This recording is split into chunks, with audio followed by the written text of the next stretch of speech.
किसी के कह देने से कि इसने फर्जीवाड़ा किया है कानूनी रूप से उचित नहीं है। ऐसे में किसी भी किसी निर्दोष व्यक्ति पर कोई भी आरोप लगाया सकता है।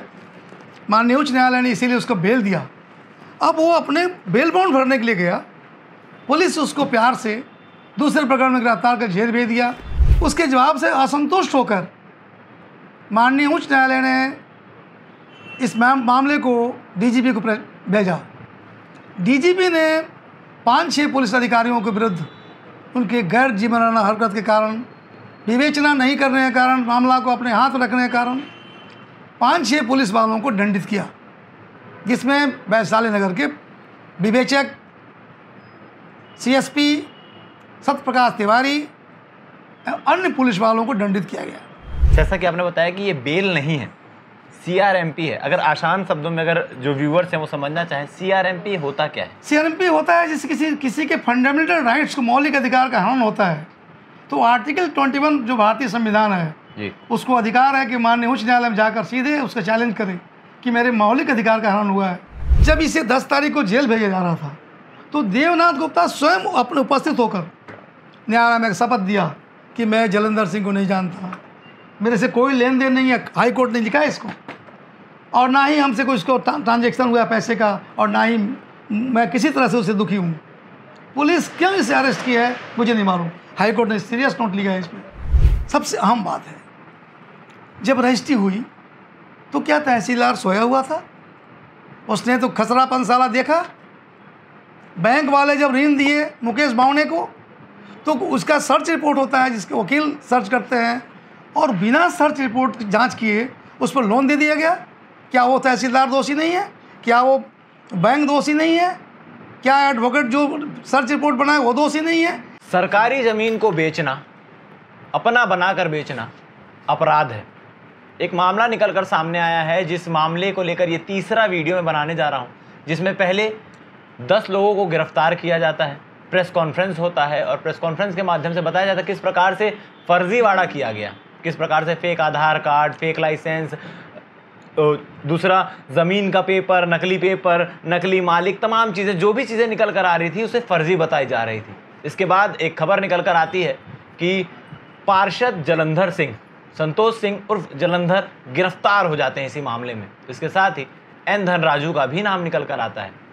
इस पूरे मामले में राजनीतिक सरगर्मी भी बढ़ गई थी, मगर मात्र 2 दिन के अंदर पार्षद जलंधर जेल के बाहर होते हैं, बेल मिल जाती है।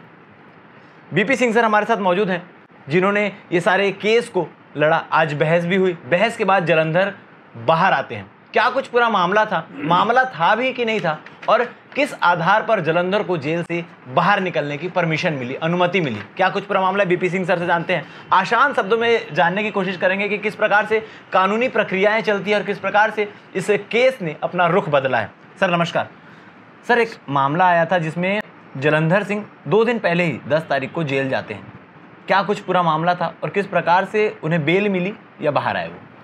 देखिए, इस प्रश्न का उत्तर जानने के लिए हमें क्राइम नंबर 61 2023 को जानना जरूरी है। ये क्राइम नंबर 223 जो दिनांक 21/3/2023 को क्षमा जदू जो तहसीलदार थी उसके रिपोर्ट पर दर्ज हुआ, जिसमें 2 लोग आरोपी थे, एन धनराजू और अरविंद भाई। एन धनराजू को जैसे मालूम चला कि हमारे विरुद्ध कोई केस दर्ज हुआ है शासकीय ज़मीन का को खरीदने बेचने का, उसने दुर्ग के न्यायालय में अपनी अग्रिम जमानत याचिका पेश किया, जहां से उसे जमानत मिल गई। उसके बाद वह माननीय उच्च न्यायालय में एक रिट याचिका पेश किया कि हम तो एक बोनाफाइड परचेजर हैं, यानी स्वाभाविक क्रेता हैं, हमने पैसा देकर ज़मीन खरीदा है। ज़मीन खरीदने के बाद हमारे नाम पर वो ज़मीन नामांतरण हुआ और उस ज़मीन को हमने एक मुकेश बावने को भेज दिया। चूँकि मुकेश बावने बैंक से कर्ज लेकर उस ज़मीन को खरीदा था, मुकेश बावने ने शिकायत किया। उसके बाद ये इस पूरे मामले का पर्दाफाश शुरू हुआ। माननीय उच्च न्यायालय में जब ये मैटर आया तो honourable chief justice Shri Ramesh Sinha साहब ने हमसे पूछा कि 2023 का मामला है, 2025 तक पुलिस चार्जशीट पेश क्यों नहीं किया? मैंने बताया कि अभी तक कुछ भी प्रोग्रेस नहीं है। तब उन्होंने दुर्ग के एसपी के उसको शो कॉज किया और उसका जवाब तलब किया। उसके जवाब से असंतुष्ट होकर माननीय उच्च न्यायालय ने इस मामले को डीजीपी को भेजा।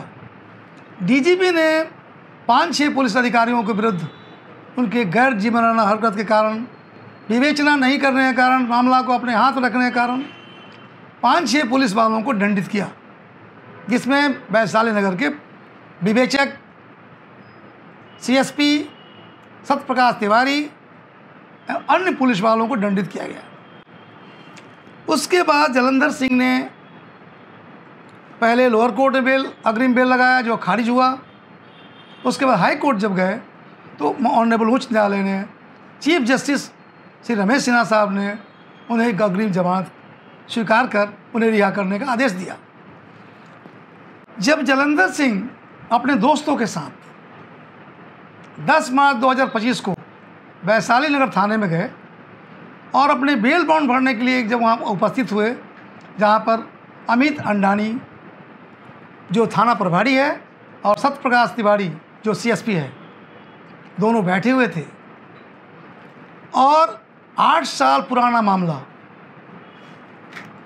जिसमें 8 साल पुराना मामला 2017 का मामला है शायद, जो 17 का मामला है, उसमें प्रार्थी देवनाथ गुप्ता है, उसको बुलाकर एक एफआईआर कर लिए थे और उस मामले में जलंधर सिंह को अरेस्ट कर लिए। मतलब पहले एक प्रकरण में अग्रिम बेल मिल चुकी थी, दूसरे प्रकरण में ये अरेस्ट किया गया। लेकिन क्योंकि उस एफआईआर में जलंधर सिंह का नाम तक नहीं है और ना ही कोई आरोप है, वर्तमान पहले जो एफआईआर उसमें भी उसका नाम नहीं है, इस एफआईआर में इसका नाम नहीं है, और किसी के कह देने से कि इसने फर्जीवाड़ा किया है कानूनी रूप से उचित नहीं है। ऐसे में किसी भी किसी निर्दोष व्यक्ति पर कोई भी आरोप लगाया सकता है। माननीय उच्च न्यायालय ने इसीलिए उसको बेल दिया। अब वो अपने बेल बॉन्ड भरने के लिए गया, पुलिस उसको प्यार से दूसरे प्रकरण में गिरफ्तार कर जेल भेज दिया। और ये बेल का मैटर नहीं है। मैंने हाई कोर्ट में एक सीआरएमपी पेश किया जिसका नंबर 961/2025 है, और मैंने माननीय उच्च न्यायालय के डिवीज़न बेंच में यह बहस किया कि इसकी गिरफ्तारी अवैध है, उसको जेल भेजना अवैध है, पुलिस मनमानी काम किया है।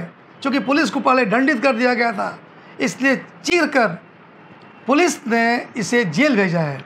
ऑनरेबल उच्च न्यायालय ने, honourable chief justice Shri Ramesh Sinha साहब, ऑनरेबल जस्टिस रविंद्र कुमार अग्रवाल साहब के समक्ष ये मामला लंबे समय तक चला और कल पेश किया गया पिटीशन।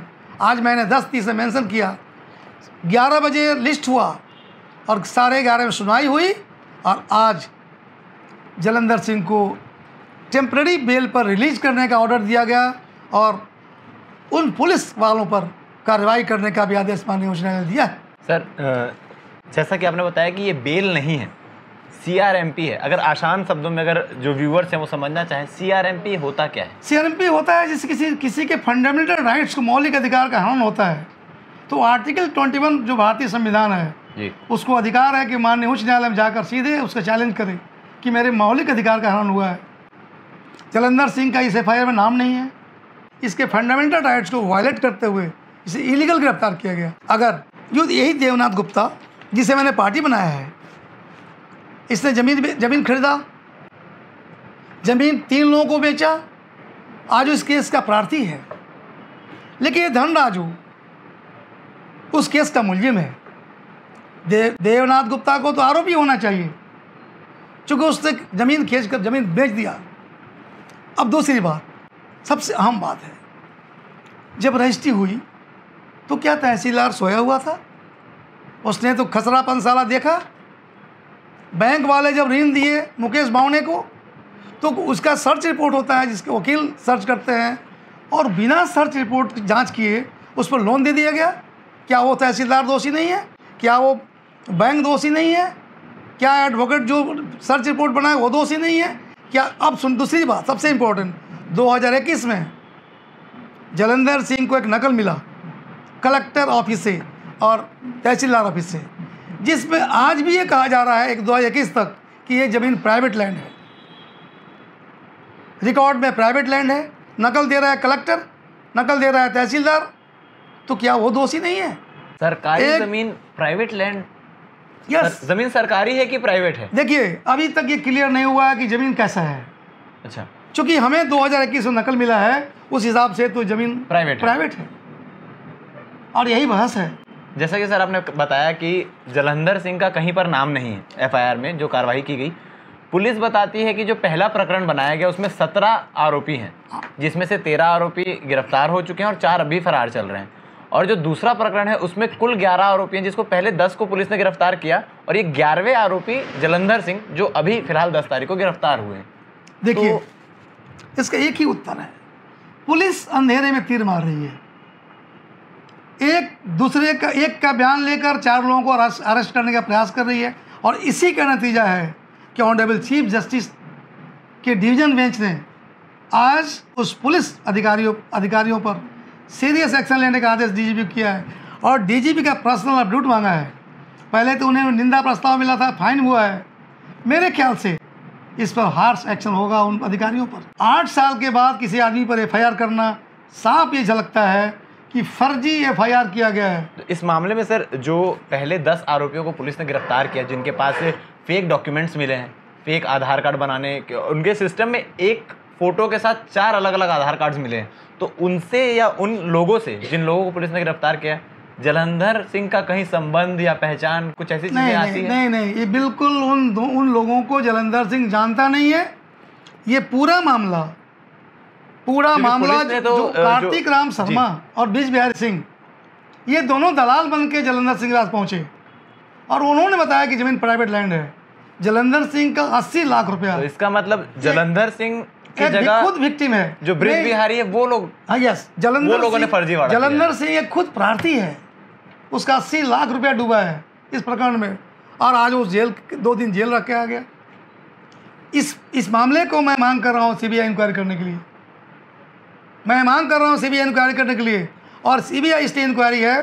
सारी जो रणनीति, जैसा कि आप बता रहे हैं कि रणनीति रची गई है, तो पॉलिटिकल द्वेष के कारण, पॉलिटिकल दोष के कारण मुझे इसलिए लगता है कि जलंधर सिंह शायद, मुझे बहुत तो नॉलेज नहीं है, शायद आगामी विधानसभा का प्रत्याशी हो सकता था, तो उसके इमेज को डैमेज करने के लिए और एक पुलिस एक छोटा सा पुलिस अधिकारी जो अभी टीआई भी नहीं है, एक थाना इंचार्ज है, जो व्यक्ति अग्रिम बेल लेकर हाईकोर्ट के जाता है उसे अरेस्ट कर लेता है, उसको जेल भेजता है। अरेस्ट करने की तो प्रक्रिया किसी को नोटिस, उसके परिवार में उसकी पत्नी है, उसका भाई है, किसी को नोटिस नहीं दिया गया, अरेस्ट करके वही जेल भेज दिया गया। दूसरी बात, थाने के सीसीटीवी फुटेज दिखा सकता है, ये गया था हाईकोर्ट के ऑर्डर का सम्मान करने के लिए, मुचलका भरने के लिए। आप उसे मुचलका भरवाए और उसे जेल भेज दिए।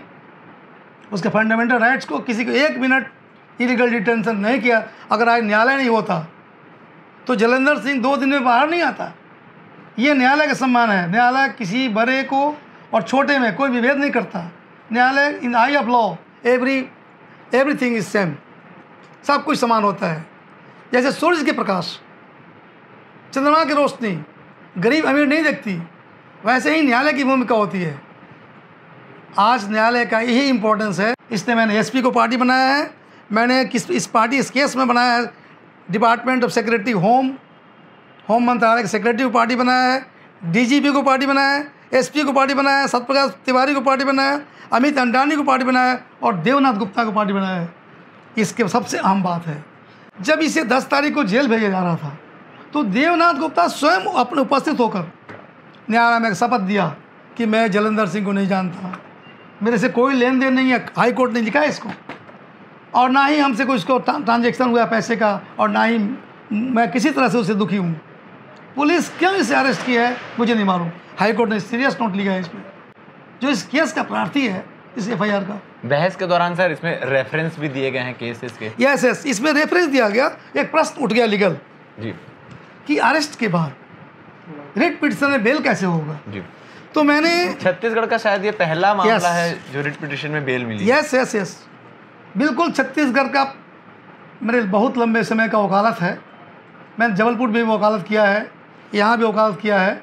शायद ये पहला केस है कि इस व्यक्ति को रिट पिटिशन में बेल मिला है, और मैंने इसीलिए अर्णव मनोरंजन Goswami versus state of Maharashtra, जिसका निराकरण ऑनरेबल सुप्रीम कोर्ट ने 2021 में किया था, उसको भी 3 से 6 के मामले में जेल भेज दिया गया था।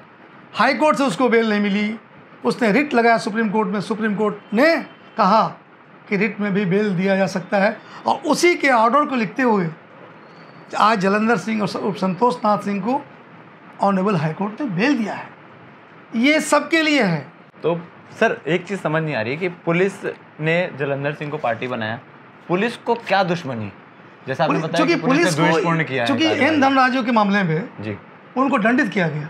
अच्छा। 5 पुलिस वालों को वैशाली नगर के, तो उसका बदला निकालने उसके बदला निकालने के लिए इसमें FIR कर लिया। नहीं तो 8 साल पहले लिखा है, उस केस का हवाला दिया इसमें। 8 साल पहले कोई घटना घटे, उस व्यक्ति को बुलाकर जो खुद एक एक्यूज है इस केस में, जैसे एन धनराजू, उसको प्रार्थी बना दिया। ये मैटर अभी हाई कोर्ट में उठेगा, और ये भी उठेगा। एन धनराजू को थाने में बुला करके अमित अंडानी ने 15 लाख रुपया दिलवाया है। ये भी मैटर हाई कोर्ट में इसमें लगा हुआ है मैटर। ये फाइनल आर्गूमेंट उठेगा कि इसको बुलाकर एन धनराजू को 15 लाख रुपया उस अकाउंट ट्रांसफ़र हुआ है, और वो कराया अमित अंडानी। आने वाले समय में सर इस पूरे मामले में क्या कुछ चीज़ें और निकल कर सामने आ सकती हैं? इसका परिणाम बहुत लीगल होगा, बहुत पुलिस वालों के विरुद्ध गाज गिरेगी, बहुत गंभीर मामला परिणाम होगा, और जो निर्दोष होगा उसे छोड़ा जाएगा, जो दोषी होगा उसे दंडित किया जाएगा। मैं बाकी मुलजिमों के बारे में नहीं जानता, लेकिन मुझे इतना जो मेरे क्लाइंट्स ने मुझे बताया है कि इसका मास्टरमाइंड जो है वो कार्तिक शर्मा और दूसरा ब्रिज बिहारी सिंह, पूरे मास्टरमाइंड इसके ये दोनों हैं। उन्होंने अपने टीम को खड़ा किया और बहुत जगह जमीन बेच दिया। क्या कार्तिक राम शर्मा जो मुख्य आरोपी है उसका नाम कहीं मीडिया वाला नहीं लेता है? जलंधर सिंह का इसलिए नाम लिया कि पार्षद है, ये पुलिस की मानसिकता, दूसरी मानसिकता नहीं तो क्या है? पेपर में न्यूज आता है तो जलंधर सिंह नाम लिया जाता है, जो मुख्य आरोपी है। तो इसका सीधा अर्थ ये है कि पुलिस ने उससे सांठगांठ कर लिया है, कार्तिक राम से सांठगांठ कर लिया है, और उसको प्रोटेक्ट कर रहा है। जो मुख्य आरोपी है उसे सामने आना चाहिए, और ये खुद एक इस प्रकरण का विक्टिम है, यानी प्रार्थी है। इसका 80 लाख रुपया गया है, 80 लाख रुपया अपने मेहनत की कमाई। उस समय पार्षद भी नहीं था ही, और उसके बाद 2 दिन जेल होके आ गया। 2 दिन नहीं, 2 घंटा नहीं, 2 मिनट किसी व्यक्ति को आप अरेस्ट करने नहीं सकते। Illegal, this is a matter of illegal detention, a serious consequence face by the police.